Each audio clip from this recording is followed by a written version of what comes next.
민주당 박영선 후보와 가상 양자 대결 여론조사 결과도 한번 살펴보도록 하겠습니다. 자, 그러니까 박 후보와 오 후보 간 양자 대결에서는요, 오 후보가 47%, 그리고 박영선 후보가 30.4%로 조사가 됐고요. 안 후보 대 박 후보 조사 결과를 볼까요? 안철수 후보가 45.9%, 그리고 박영선 후보가 29.9%로 조사 결과가 나왔습니다. 자, 일단은 누가 야권 후보가 되든지 간에 앞서는 결과로 좀 우세한 걸로 결과가 나오고 있군요. 양자 대결에서는요. 맞습니다.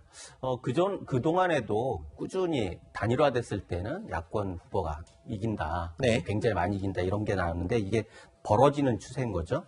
지금 보면은 컨벤션 효과는 당연히 있는 거고요. 네.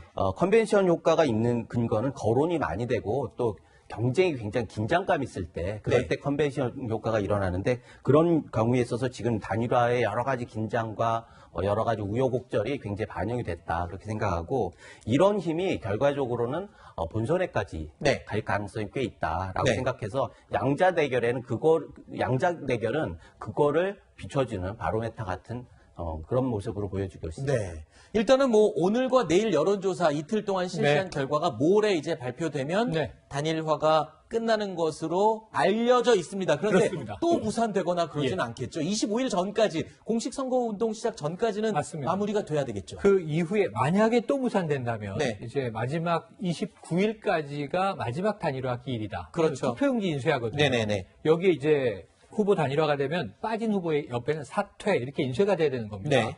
하지만 지금 지난번에 한번 무산됐었잖아요. 결렬되고 주말에 다시 재합이 돼서 오늘부터 여론조사가 시작이 됐는데 네. 또 무산이 된다 그러면 아마 야권 지지층들이 그렇겠죠. 굉장히 분노를 표할 거예요. 무산이 네. 안 되더라도 시간이 늦춰질수록 단일화 맞습니다. 효과는 떨어지는 건 아닙니까? 어떻게 되냐면 25일이 되면 선거운동 개시일인데 네. 그럼 여당 후보는 선거운동 시작했는데 기호 그렇죠. 1번, 기호 2번, 기호 4번은 길에 안 보이면 이거 뭔가 할 거 아닙니까? 아직도 단일화 중에 있다. 그리고 또 이렇게 되면요. 각자 선거운동을 하면 이건 좀 심각해집니다. 네네. 그럼 한쪽 운동원들이 한쪽으로 흡수돼야 된다는 얘기도 쉽지 않거든요. 네. 골반 깊어지고 될 겁니다. 될 건데 오늘 여론조사 시작됐고 이르면 내일 여론조사가 끝나면 그렇죠. 내일 오후에 발표될 수도 있고요. 늦어도 모레까지는. 모레 오전까지는 발표하고 네. 단일 후보를 확정한 이후에 다음 날인 25일부터 네. 단일 후보로 선거운동에 돌입한다는 계획입니다. 알겠습니다. 오늘과 내일 여론조사 결과 지켜보도록 하겠습니다. 야권 단일화 협상을 두고 한 시민이 지난 19일에 주요 일간지 4곳에 김종인, 오세훈, 안철수님께 고합니다라는 이 제목의 광고를 실었습니다. 야권 단일화를 촉구하는 내용이 담겨 있는데요. 그런데 선관위에서 이 광고를 낸 시민에게 공직선거법 위반으로 조사를 받으라고 통보를 했다는 겁니다. 자, 장윤미 변호사님께 여쭙겠습니다. 이 광고 내용이 선거법 위반의 소지가 있는 내용인지 여부에 논란이 지금 일고 있는 거죠? 그렇습니다. 사실 선거법을 위반했다는 소지는 있다고 보여집니다. 왜냐하면 일단 선거법 규정이 98조 1항에서 선거 180일 전부터 선거일까지는 어떤 특정 정당을 거론하거나 특정 후보의 이름을 거명하면서 광고 행위를 할 수 없도록 규정하고 있습니다. 근데 해당 그 광고의 문구를 보게 되면 어떤 특정 정당을 명시적으로 지지하거나 낙선하겠다는 의사를 표현하지는 않았지만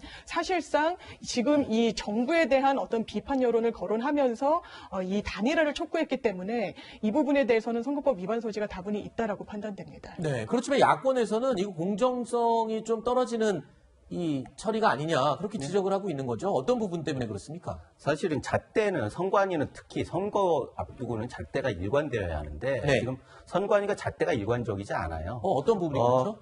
대통령 가덕도 발언, 문 대통령의 가덕도에 가가지고 가슴 뛴다라고 하는 발언을 비롯해서 여러 가지 문제 소지가 있을 때마다 여당 문제 소지가 있을 때마다 선관위는 문제 없다라고 그랬거든요. 그런데 한 시민이 익명으로 이렇게 그 단일화를 촉구하는 이런 걸 내놨는데 이거를 선거법 위반이라고 하는 것도 문제고 또 직접 주말에 찾아가가지고 사무실에서 찾아가지고 이렇게 깜짝 놀라게 하는 위협하는 이런 모습을 보이는 걸 보면서 이게 공정하다고 볼 수가 없는 거죠. 그래서 애초부터 야당에선 선관위원들은 진짜 공정한 사람이어야 한다고 인사청문회 때마다 계속 얘기했는데 무리하게 그 선관위를 캠프 출신의 선관위를 상임으로 올리지 않았습니까? 이런 걸 봤을 때 이런 논란은 지금 여권 추천자가 자초한 거다. 네. 결과적으로 뭐 중립을 지키기 굉장히 어렵다라고 하는 네. 그런 전제가 깔려 있는 거죠. 알겠습니다. 뭐 법 조항만 살펴봤을 때는 위반의 소지가 있어 보인다라는 우리 변호사 패널의 지적도 있었고요. 하지만 야권에서는 공정치 못하다, 기준이 일정치 않다라는 비판의 목소리도 있다라는 내용 두 가지를 같이 전해드렸습니다. 자, 일찌감치 여권 단일 후보로 결정된 박영선 후보의 움직임도 이번에 살펴보겠습니다. 박 후보가요, 지난 19일 한 유튜브 방송에 출연해서 이런 말을 했습니다. 이거 좀 있으면 올라갈 텐데, 그 뭐, 사람이 한번 푹 떨어졌다가 올라가는 맛도 있어야지. 안 그렇습니까? 다음 주에, 이거 지지율이 올라갔네요. 이렇게 질문하실 것 같은데요. 이순신 장군 생각도 나더라고요. 출렁이는 파도 위에서 무슨 생각을 했을까? 배가 출렁이면 이 활이 관역을 맞추기가 굉장히 힘들잖아요.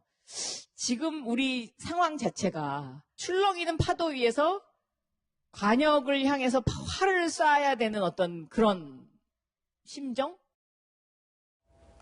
자, 장윤미 변호사님. 네. 그러니까 앞서 저희가 소개해드린 여론조사 결과 내용들 그 얘기를 하고 있는 것 같아요. 그러니까 그닥 유리한 결과가 나오지는 않고 있지만 곧 지지율이 빨리 올라갈 것이다. 지금 이런 자신감을 보이고 있는 거죠? 그렇습니다. 사실 선거가 임박한 상황에서 여권의 주자로서 지금 던지는 말 한마디 한마디가 지지자들에게 호소하고 선거운동을 하는 것이라고 봐야 될 겁니다. 네. 그래서 비교적 어떤 여론조사 결과가 본인에게 유리하게 나오고 있지 않다고 하더라도 이 부분과 관련해서 자신 있는 모습을 유권자한테, 특히 지지자들한테는 호소할 수밖에 없는 것 같고요. 네. 또 박영선 후보가 또 답답한 심경을 토로한 부분도 있습니다. 네. 이게 다 내가 한 건 아니지만 다 내 잘못이고 내가 짊어지고 가야 될 숙제다라는 취지로 이야기를 했는데 뭐 LH 의혹 그리고 뭐 박원순 전 시장의 성추행 추문 관련해서 박영선 후보 자체의 잘못은 아니지만 다 떠안고 그 부분에 대해서 해소하고 또 사과하고 나아가야 되는 부분이 있지 않겠습니까? 네. 그렇기 때문에 이런 맥락에서 좀 자신감을 나타내고자 지지자들에게 호소하면서 지지율이 반등할 거라는 이야기를 한 게 아닌가 이렇게 생각됩니다. 네.